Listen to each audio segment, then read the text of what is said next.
अस्सलाम वालेकुम dear students, I am your teacher Shahnaz. और आज हम अपना चैप्टर सर अलेक्जेंडर फ्लेमिंग की एक्सरसाइज की तरफ आते हैं। और उसका जो क्वेश्चंस हैं, the most important questions, answer the following question in 2 और 3 मार्क्स के लिए जो आपने अटेम्प्ट करने होते हैं, उसको आज हम डिस्कस कर लेते हैं। सो फर्स्ट क्वेश्चन है, what are the antiseptic and what is the antiseptic method. Chapter के बिल्कुल स्टार्ट में ही हमने जब पढ़ा था कि जर्म्स को किल करने के लिए केमिकल यूज़ किए जाते थे शुरू में, और वो जो केमिकल थे उनको एंटीसेप्टिक कहा जाता था, जैसे कि कार्बोलिक एसिड और आयोडीन वगैरह इस्तेमाल किया जाता था जर्म्स को किल करने के लिए, जर्म्स को मारने के लिए। तो जो सब्सटेंस जरासीम को मारने के लिए यानी केमिकल इस्तेमाल होते थे वो एंटीसेप्टिक कहलाते थे। और एंटीसेप्टिक मेथड का मतलब वो तरीका जिसमें ये केमिकल यूज़ होते थे। सो एंटीसेप्टिक मेथड जिसमें कि जरासीम को मारने के लिए केमिकल यूज़ होते थे, वो तरीका एंटीसेप्टिक मेथड कहलाता था। नेक्स्ट क्वेश्चन है, what was the chief defect of antiseptic method. Antiseptic method के बारे में पढ़ते हुए आपको बताया था कि वो जिस्म के सफ़ेद खून के जो खुलिये हैं उनको बहुत नुकसान पहुंचाते थे, कि जरासीम को मारने से ज़्यादा नुकसान उसका ये होता था कि वो जिस्म में मौजूद खून के सफ़ेद खुलियों, जिनको कि लाइकोसाइटिस कहा जाता है, उनको भी डिस्ट्रॉय कर देते। और यही वाइट सेल्स जो हैं दरअसल जिस्म की क़ुव्वत मुदाफ़अत थी जो कि जरासीम से लड़ रही होती थी। तो इस तरह से एंटीसेप्टिक मेथड जो है वो नुकसान ज़्यादा पहुंचा रहे थे फ़ायदे की बजाय, क्योंकि वो जिस्म की कुदरती क़ुव्वत मुदाफ़अत को ख़त्म कर देते, और इस तरह से ये तरीका ज़्यादा कारगर साबित ना हो सका। नेक्स्ट क्वेश्चन है आपका, what part is played by the white cells in the blood of human body. इंसानी जिस्म में सफ़ेद खुलिये क्या करते हैं। वाइट सेल्स या लेकोसाइटिस जो हैं वो जिस्म की, अभी बार बार ये बात डिस्कस हो रही है कि ये डिफेंस सिस्टम है, ये जिस्म का अपना दिफाई निज़ाम है जो कि जरासीम से लड़ता है। किसी भी सूरत में, किसी भी बीमारी के हमलावर होने की सूरत में वाइट सेल्स जो हैं इनका काम ये होता है कि वो उन जर्म्स से लड़ाई करते हैं। और जैसे कि कहा गया कि ये मौत तक की लड़ाई होती है, it is a fight till death of the patient और डेथ ऑफ द जर्म्स। अगर तो जर्म्स जीत गए तो पेशेंट की, यानी वो बीमारी जीत जाती है और पेशेंट की डेथ हो जाती। और अगर वाइट सेल्स जीत जाते तो इस तरह से जर्म्स की डेथ होती और बीमारी ख़त्म हो जाती। तो ये वाइट सेल्स जो हैं ये जिस्म का दिफाई निज़ाम है, डिफेंस सिस्टम है। नेक्स्ट क्वेश्चन आपके पास है, give an account of the early life of Fleming. यहाँ तक बताने के बाद अगर आप अपनी टेक्स्ट बुक खोलेंगे तो आपको पता चलेगा कि 1906 पे आने के बाद उन्होंने बताया कि इस वक्त अर्ली लाइफ जो है फ्लेमिंग की, उसके बारे में थोड़ा सा उन्होंने डिटेल में बताया था कि फ्लेमिंग जो है डार्विल के करीब आयरशायर में, वहाँ पे एक फार्म हाउस पे पैदा हुआ था 6 अगस्त को, अगस्त 6 1881 में वो पैदा हुआ था। और उसने अपनी अर्ली एजुकेशन वहीं विलेज में हासिल की, गांव के स्कूल से हासिल की। और when he was 7 year old his father was died. 7 साल की उम्र में उसके वालिद की डेथ हो गई, और उस वक़्त वो अभी गांव के स्कूल में ही पढ़ रहा था। और उसके भाई ने सारा जो निज़ाम है उसको संभाल लिया, और फिर डिसाइड ये किया गया कि इसको एजुकेशन को जारी रखा जाए, और उनको सर अलेक्जेंडर फ्लेमिंग को डार्विल स्कूल भेज दिया गया 10 साल की उम्र में। 2 साल उन्होंने वहाँ पे तालीम हासिल की, और यहाँ पे स्कूल की एज लिमिट थी। और फिर when he was 12 year old तो उन्हें किलमार्निक एकेडमी भेज दिया गया। वहाँ पे भी उन्होंने 2 साल अपनी एजुकेशन हासिल की, और 14 ईयर्स के होने पे लंदन पहुँच गए। वहाँ उनके पहले भी भाई मौजूद थे, 3 भाई उनके वहाँ मौजूद थे, और वहीं पे उनको भेज दिया गया। और वहाँ पे उन्होंने रेजेंट स्ट्रीट पॉलीटेक्निक में तालीम हासिल की, और एट 16 उन्होंने एक शिपिंग फर्म में मुलाजमत इख्तियार कर ली और एट 20 ही जॉइंड सेंट मेरी मेडिकल स्कूल। तो इस तरह से उनकी तालीम में कुछ साल का वक्फ़ा आने के बाद 20 साल की उम्र में उन्होंने मेडिकल स्कूल को ज्वाइन कर लिया था। तो ये उनकी अर्ली लाइफ है। नेक्स्ट क्वेश्चन आपके पास है, फ्लेमिंग ने describe how Fleming discover penicillin. The most important question, ये आपको टेक्स्ट में पढ़ाते वक्त भी मैंने आपको बताया था कि इस बात को आप जहन में रखिएगा कि उसकी अचीवमेंट जो है वो पेंसिलिन है।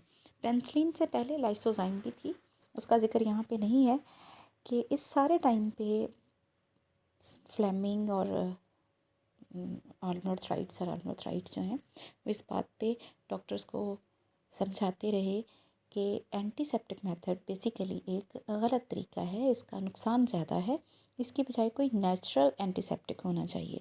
तो ये जो पेंसिलिन एक नेचुरल एंटीसेप्टिक था, इसको दरियाफ्त कैसे किया गया? In 1928 Fleming was growing colonies of germs on a plate. वो जर्म्स को जो है ग्रो कर रहे थे। When he opened that culture plate, a piece of fungus came flying from window. वो बताते हैं कि ये कुछ इस तरह का था जैसे कि ब्रेड के ऊपर या चीज़ पे अगर मौसम नम हो तो जिस तरह की फंगस होती है उस तरह का ये मोल्ड था, जो कि कहीं हवा के साथ उड़ता हुआ अंदर आया और वो प्लेट पे गिर गया। और जो उस वक़्त वो जर्म्स जो थे जिनको वो ग्रो कर रहे थे, तो वो फ़ौरन ही मरना शुरू हो गए, डिसअपीयर होना शुरू हो गए और फंगस का वो पीस जो था वो बढ़ना शुरू हो गया। फ्लेमिंग ने जब उस पर काम किया और दोबारा से उन्होंने इसी टाइप की फ़ंगस को बना के ब्रॉथ पे और फिर चेक किया कि क्या उसके जर्म्स पे वही अफेक्ट्स होते हैं, तो अगेन सेम रिज़ल्ट निकला और इस तरह से एक नेचुरल एंटीसेप्टिक तैयार हुआ जिसको उन्होंने पेंसिलिन का नाम दिया। नेक्स्ट आपका क्वेश्चन है, in what respect is penicillin better than the chemical antiseptics? Obviously it was 100 time better than other antiseptics, क्योंकि एंटीसेप्टिक मेथड में जिसमें केमिकल यूज़ होते थे, अगरचे जर्म्स भी मर जाते, अगरचे जरासीम को शद्वियात वो थी, लेकिन उसके साथ ही खून के सफ़ेद खुलियों को भी नुकसान पहुंचता था और इस तरह से इस बीमारी से लड़ने का जो दिफाई निज़ाम था, जो कुव्वत मुदाफ़ियत थी, वो कम हो जाती थी। लेकिन जो पेंसिलिन थी, ये कार्बोलिक एसिड और दूसरे केमिकल एंटीसेप्टिक्स की निस्बत सफ़ेद खुलियों को नुकसान नहीं पहुंचाती थी, बल्कि ये उसको फेवर कर रही थी कि सफ़ेद खुली अपनी जंग लड़ रहे हैं और पेंसिलिन जरासीम को अपने तौर पे ख़त्म कर रहा था, तो इसलिए ये केमिकल एंटीसेप्टिक से बहुत बेहतर थी। क्वेश्चन नंबर 7 है आपका, what do you know of the Oxford team? Oxford team में कौन कौन लोग थे, आप उसके बारे में क्या जानते हैं? जब आपने यहाँ तक पढ़ लिया था, जो अगर आप पिछले लेक्चर्स देखे हों, कि यहाँ तक होने के बाद एक बड़ा मसला ये हो गया था कि इसको कॉन्सनट्रेट कैसे किया जाए। पेंसिलिन दरियाफ्त होगी लेकिन प्रैक्टिकली भी इसको इस्तेमाल नहीं किया जा सकता था, तो उसमें चूँकि वो एक केमिस्ट नहीं थे और ये केमिस्ट की जॉब थी, तो यहाँ पे फिर ऑक्सफोर्ड टीम में कुछ जो जिसमें प्रोफेसर हावर्ड फ्लोरी और डॉक्टर ई.बी. चेन शामिल थे, उन्होंने इसको कंसंट्रेशन जो थी पेंसिलिन की उस पर काम किया और फाइनली वो इसमें कामयाब हो गए और इस तरह से प्रैक्टिकली इस्तेमाल में पेंसिलिन को लाया जा सका, इस्तेमाल के काबिल हो सकी कि इसको बीमारी के इलाज के लिए इस्तेमाल किया जा सके।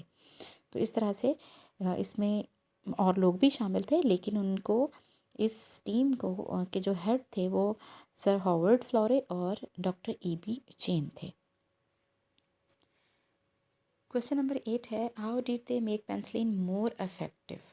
ऑब्वियसली जैसा कि अभी हमने पिछले क्वेश्चन में मैंने आपको बताया कि कंसंट्रेशन का सबसे बड़ा मसला था कि कंसंट्रेट नहीं किया जा सकता था, उसको खाम शक्ल में, उसको रॉ मटेरियल में इस्तेमाल नहीं किया जा सकता था, तो इट्स क्रूड फॉर्म जो है पेनिसिलिन, उसको ट्रीटमेंट के लिए नहीं इस्तेमाल किया जा सकता था।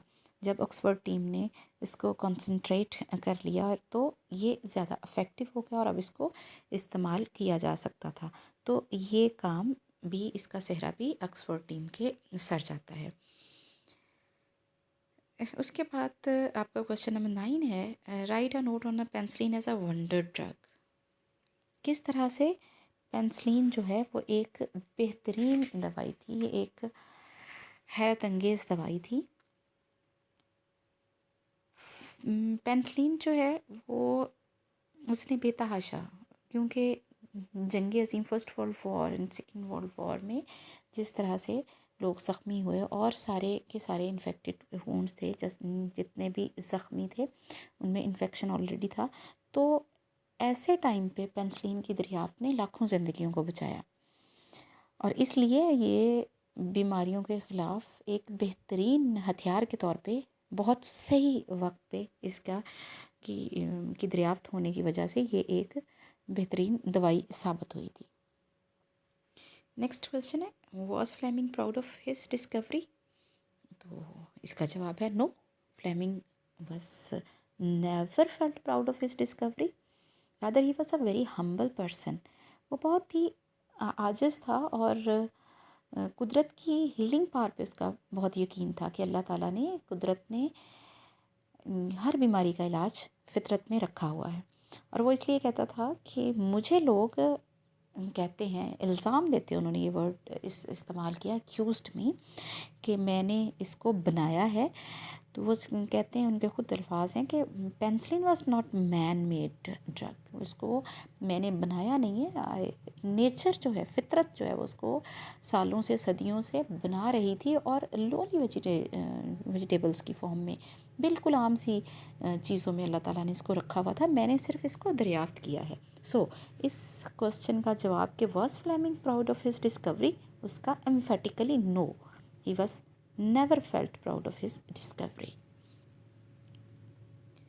Question number 11 है, why couldn't penicillin have been discovered in the research laboratories of America?